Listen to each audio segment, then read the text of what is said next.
Hi friends, welcome back to Sweetie TV. இன்னைக்கு நம்ம சேனல்ல ஒரு அருமையான ஒரு vlog தான் பார்க்க போறோம். சோ என்னன்னா இன்னைக்கு வந்து செவ்வாய்க்கிழமை. இந்த வாரம் செவ்வாய்க்கிழமை வந்து வெற்றிலை தீபம் ஏத்தலாம் அப்படினு இருக்கங்க. அந்த வெற்றிலை தீபம் எப்படி ஏத்துறது, எந்த மாதிரி வேண்டுதல் வைக்கலாம், அதனால என்ன பலன்ங்கற எல்லா டீடைலும் பார்க்க போறோம். அது மட்டும் இல்ல இந்த vlogல இருந்து நம்ம குழந்தைக்காக நான் ட்ரீட்மென்ட் எடுத்துட்டு இருக்கேன். சோ எனக்கு வந்து அத பத்தி கொஞ்சம் தெரியப்படுத்துங்க. நீங்க வந்து தனியா வீடியோஸ் போடலனா கூட டெய்லி vlogல வந்து ஒரு சின்ன சின்ன டிப்ஸ் கொடுத்தா உங்களுக்கு வந்து நல்லா இருக்கும் அப்படிங்கற மாதிரி கேட்டாங்க. சோ கண்டிப்பா இதுக்கு அப்புறம் கொடுக்கலாம். அதாவது எனக்கு தெரிஞ்ச டிப்ஸ் மட்டும் கொடுக்கலாம்னு இருக்கேங்க. நான் ஃபாலோ பண்ணது என்னோட லைஃப்ல நடந்தது. சோ அது மட்டும் ஷேர் பண்ணலாம்னு இருக்கேன். ஏன்னா ஒரு 10 வருஷம் கேப்புக்கு அப்புறம் தான் பாப்பா பிறந்தா. அது நம்ம சேனலை ஃபாலோ பண்ணிட்டு இருக்கிற எல்லாருக்குமே தெரியும். ஏன்னா இப்போ நிறைய விலாகுனாலே ஒரு குக்கிங் அண்ட் பூஜை, சாப்பிட்றது, விளையாடுறது, பாப்பா அந்த மாதிரி நிறைய விஷயங்கள் இருக்கும். ஸோ இது எல்லாமே பேசிக்காக எல்லாருக்கும் தெரியும். ஆனால் இது கூட நம்ம டிப்ஸும் வந்து கலந்து சொல்லும்போது அந்த டிப்ஸ் வந்து நிறைய பேருக்கு பயனுள்ளதாக இருக்குங்கிறதால நான் கண்டிப்பாக இந்த விலாகில் இருந்து ஃபாலோ பண்ணலான்ட்டு இருக்கேன். இப்போ நான் காலைல எழுந்திரிச்சதுமே ஒரு 5 மணிக்கு வீட்டு வாசலில் நான் கோலம் போட ஸ்டார்ட் பண்ணிட்டேன். ஸோ ஸ்டார் கோலம் தான். நான் செம்மண் அதை வச்சு ஒரு அவுட்லைன்லாம் கொடுத்துட்டு அதுக்கப்புறம் வெற்றிலை தீபம் யாரெல்லாம் ஏற்றலான்னா எல்லாருமே ஏற்றலாம், யாரும் ஏற்றக்கூடாதுன்னு கிடையாது. என்னென்னா இப்போ நல்லா படிக்கணும், நல்லா மார்க் எடுக்கணும் அப்படின்னா அவங்க ஒரு வேண்டுதல் வைக்கலாம். ஸோ அதுலேருந்து நமக்கு திருமணம் ஆகணும், குழந்தை பேர் கிடைக்கணும், நல்ல வேலை கிடைக்கணும், சொந்த வீடு அமையணும், என்னுடைய பேர பசங்க நல்லபடியாக இருக்கணும், என்னுடைய மகன் மகள் எல்லோரும் நல்லபடியாக இருக்கணும், அவங்களுக்கு என்ன குறைகள் இருக்கோ அதுக்காக வெற்றிலை தீபம் வந்து வீட்டில் ஏற்றினா ரொம்பவே நல்லது. அதாவது பேபிக்காக ட்ரீட்மெண்ட் எடுக்கிற எல்லாருமே கண்டிப்பாக அந்த வெற்றிலை தீபம் வந்து ஃபாலோ பண்ணுங்கள். அதை கந்த சஷ்டியில் நம்ம எப்படி விரதம் இருக்கிறோமோ அதே மாதிரி அந்த வெற்றிலை தீபமும் எல்லா செவ்வாய்க்கிழமையும் நீங்கள் காலையில் 7 to 8 அந்த டைமிங்கில் வந்து ஏற்றுங்க. அப்படி முடியாதவங்க வேலைக்கு போகிறீங்க அப்படின்னா ஈவினிங் வந்து 7 to 8, அது செவ்வாய் உரைன்னு சொல்லுவோம். ஸோ அந்த சமயத்தில் வந்து நீங்கள் அதுக்கு முன்னாடியே வீடெல்லாம் க்ளீன் பண்ணி கோலம் போட்டு, அதை பச்சரிசி மாவில் தயவு செஞ்சு கோலம் போடுங்க. கோலம் போட்டு அதுக்கப்புறமா நம்ம விளக்கெல்லாம் ஏற்றிட்டு வெற்றிலை தீபம் ஏற்றும் போது மட்டும் ஒரு 7 மணிக்கு மேலே நெய் விட்டு திரி போட்டு அந்த மாதிரி வந்து தீபம் ஏற்றணும். அது எப்படி ஏற்றணுங்கிறது இந்த வீடியோவில் கடைசியில் நான் கொடுத்துருக்கேன். ஸோ பார்க்கலாம். பேபிக்கான ட்ரீட்மெண்ட் பற்றி நம்ம பார்க்கலாம். டிப்ஸ் மட்டும் கொடுத்துக்கிறேன். ஸோ என்னென்னா நமக்கு வந்து கடவுளுக்கு கொடுக்குன்னு நினைக்கிறத யாராலையும் தடுக்க முடியாது. ரொம்பவே பொறுமை தேவை, நிதானம் தேவை. லைஃப்பை வந்து நல்லா என்ஜாய் பண்ணுங்கள். அந்த கஷ்டத்திலே லைஃப்பை வந்து ஓட்டாதீங்க. அது நமக்கு பேபி இல்லைங்கிற கஷ்டத்திலே வந்து நம்ம லைஃப் போகும்போது அது நெகட்டிவாக தான் வந்து எல்லாமே நடக்குமே தவிர பாசிட்டிவ் வராது.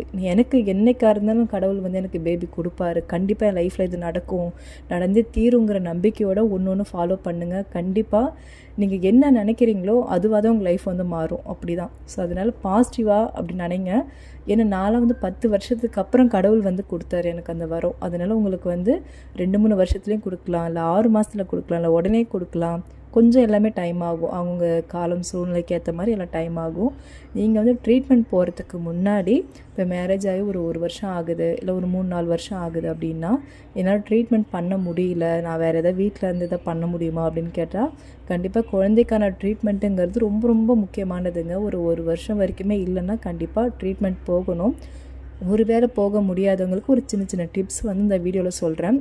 இந்த மாதிரி நிறைய வீடியோஸில் வந்து நான் கொடுக்குறேன். இதுக்கப்புறம் அதாவது ஹஸ்பண்ட் ஒய்ஃப் 2 பேருமே வந்து ஒரு நாளைக்கு 2 மாதுளம்பழம் சாப்பிடுங்க. அதாவது காலையில் 1, நீங்கள் நைட்டு படுக்க போகிறதுக்கு முன்னாடி 1, அது கூடவே ஒரு செவ்வாழை வந்து ஆட் பண்ணிக்கோங்க.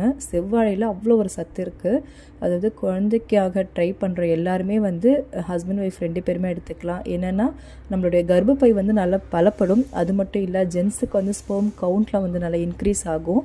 அதனால ஒரு செவ்வாழையும் ஒரு மாதுளைப்பழமும், அது கூடவே ஒரு கிளாஸ் பால், பசுமாட்டு பாலாக இருந்தால் பெஸ்ட்டு. கிடைக்காதவங்க பேக்கெட் பால் அது கூட யூஸ் பண்ணிக்கலாம்.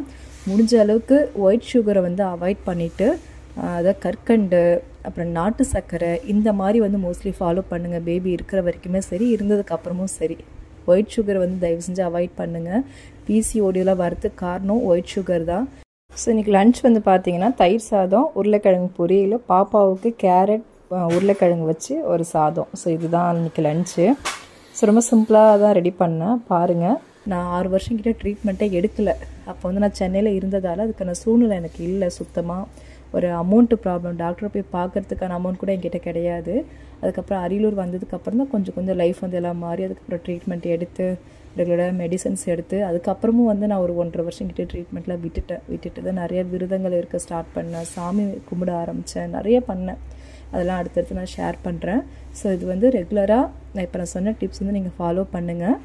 அது கூடவே அது ஸ்பெர்ம் கவுண்ட் வந்து உங்கள் ஹஸ்பண்ட்க்கு கம்மியாக இருக்குது அப்படின்னு சொல்லியிருக்காங்கன்னா, அத்திப்பழம் இருக்குல்ல, ட்ரை அத்திப்பழம் விற்கிது. ஸோ அதை வந்து எவ்ரிடே வந்து நைட்டு 2 கொடுங்க.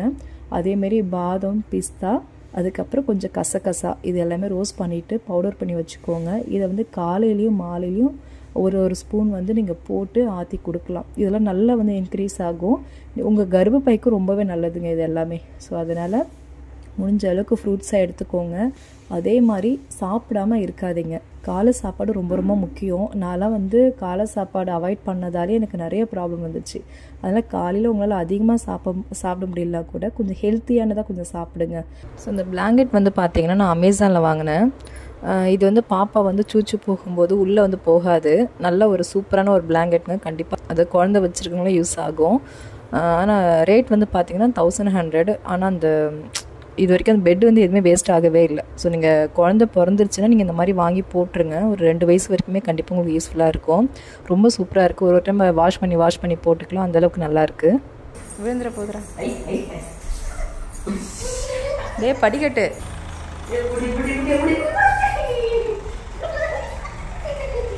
சரி ஹாய் சொல்லு. Hi. How are you? I'm fine. Thank you. Bye.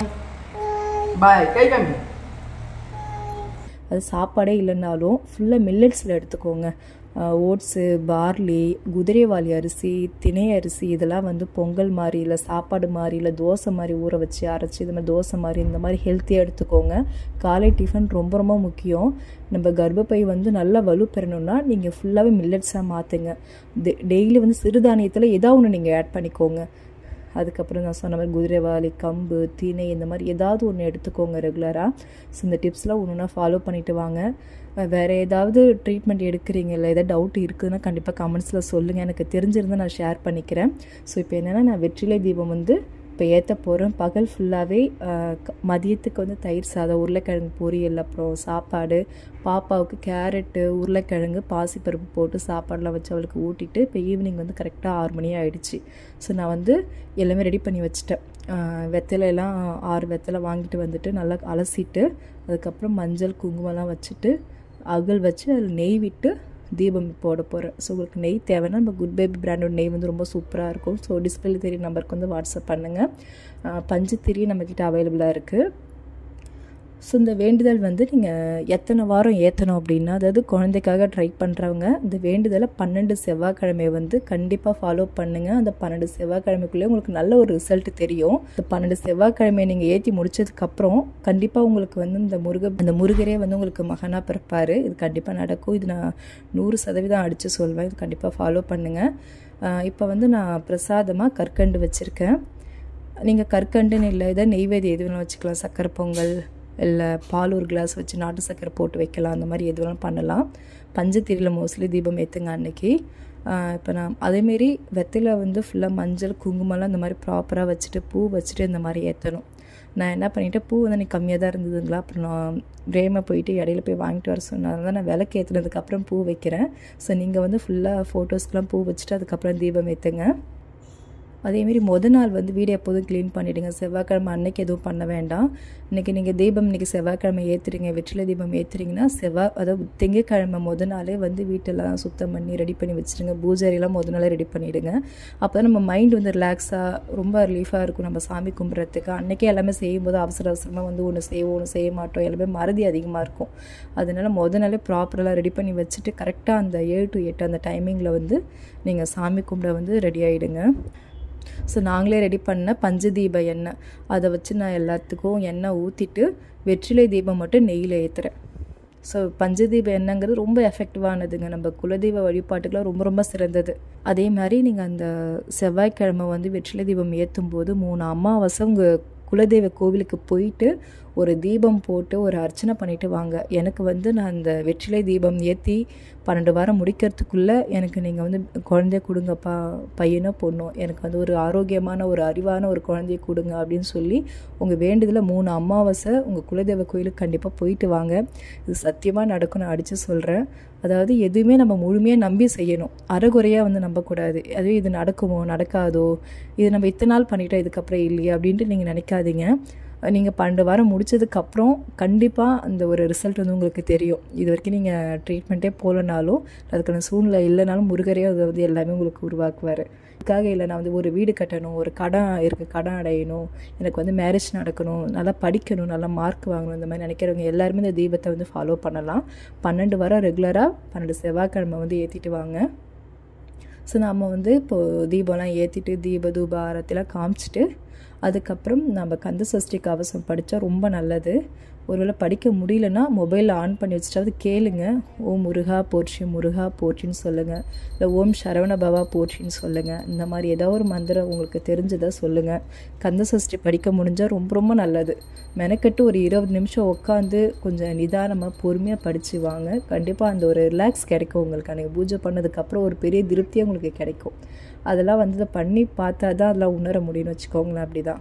So நான் வந்து கந்த சஷ்டி கவசம் உட்காந்து அன்றைக்கி கொஞ்சம் நேரம் படித்தேன். அதுக்கப்புறம் ஸோ அவ்வளோதான், நான் சாமிலாம் கும்பிட்டுட்டு வெற்றிலை தீபம் இப்படி தான் ஏற்றணும். உங்களுக்கு புரிஞ்சிருக்கும்னு நான் நினைக்கிறேன். ஏதாவது டவுட் இருந்தால் நீங்கள் அடுத்தடுத்த வீடியோவில் சொல்லுங்கள், நான் உங்கள் கூட நான் கண்டிப்பாக ஷேர் பண்ணுறேன். இதில் ஏதோ நான் என்ன சொல்லியிருக்கேன் என்ன போயிருக்கேன் எனக்கு தெரியல, ஏதோ எனக்கு தோணுனதை நான் வந்து சொல்லியிருக்கேன். நிறைய இதுக்கப்புறம் வீடியோஸில் வந்து நிறைய டிப்ஸ் நான் உங்களுக்கு கொடுக்குறேன். என் கூட சொல்லுங்கள், இது ஓகே கரெக்டாக இருந்ததுக்கா, இல்லை இன்னும் வேறு ஏதாவது டிப்ஸ் சொல்லுங்கள், இதை பற்றி பேசுங்க, அதை பற்றி பேச நீங்கள் சொல்லுங்கன்னா கண்டிப்பாக அதை பற்றி நான் வந்து ஒரு வீடியோவில் நான் பேசுகிறேன். அதுக்கப்புறம் என்னென்னா பேன் கேக் செய்யலான்னு சொல்லி நான் ட்ரை பண்ணேன். எனக்கு என்னென்னா பேன் கேக்குங்கிறது முட்டையால் செய்யணும் போல். எனக்கு நான் இது வரைக்கும் செஞ்சதில்லை, அந்த பழக்கம் இல்லை. பிரேம் வந்து பேன் கேக் செய்யலாம் அப்படின்னு சொல்லிட்டு அந்த வாழைப்பழம் சாமிக்கு வாங்கிட்டு வரும்போது கொஞ்சம் எக்ஸ்ட்ரா வாங்கிட்டு வந்திருந்தான். நான் என்ன பண்ணிட்டேன், பேன் கேக்கில் வந்து பசுமாட்டு பால், வெண்ணிலா எசன்ஸு, சர்க்கரை, பேக்கிங் பவுடர், பேக்கிங் சோடா, உப்பு இதெல்லாமே கலந்து அது கூட கோதுமை மாவு சேர்த்துக்கிட்டேன். அதாவது ஆக்சுவலாக இது மைதா மாவில் செய்யணும் போல் எனக்கு தெரியும். நான் கோதுமை மாவு போட்டுட்டு அடிச்சுட்டு அதுக்கப்புறம் தோசைக்கல்லாம் ஊற்றி பார்த்தா சுத்தமாக வரவே இல்லைங்க. ரொம்ப எனக்கு ஒரு மாதிரி ஆயிடுச்சு. பிரேம் வேறு ரொம்ப என்ன அசிங்கப்படுத்திட்டான், என்ன இப்படி ஆயிடுச்சு, சுத்தமாக எனக்கு எதுவுமே செய்ய தெரிலங்கிற மாதிரி சொல்லிட்டான். அப்புறம் பார்த்தா அதில் முட்டை போடணுமா, எனக்கு அந்த ஞாபகமே எனக்கு இல்லை. எனக்கு அது தெரியலன்னு வச்சுக்கோங்களேன். எனக்கு செவ்வாய்க்கிழமை வேறு எங்கே நம்ம முட்டை போட்டு செய்கிறது. அதனால் அப்படியே அடித்து ஊற்றி ட்ரை பண்ணேன். எனக்கு சுத்தமாக பேன் கேக்கே வரலை.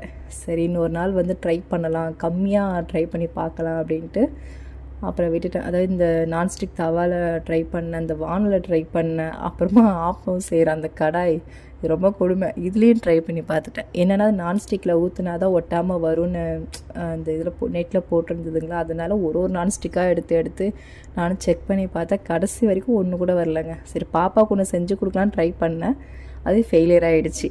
ஸோ அவ்வளோதாங்க, இந்த வீடியோ நான் இதோட முடிச்சுக்கிறேன். கண்டிப்பாக இந்த வீடியோ உங்களுக்கு வந்து பயனுள்ளதாக இருந்துக்கு நான் நம்புகிறேன். அடுத்த ஒரு அருமையான வீடியோவில் சந்திக்கலாங்க. பாய்.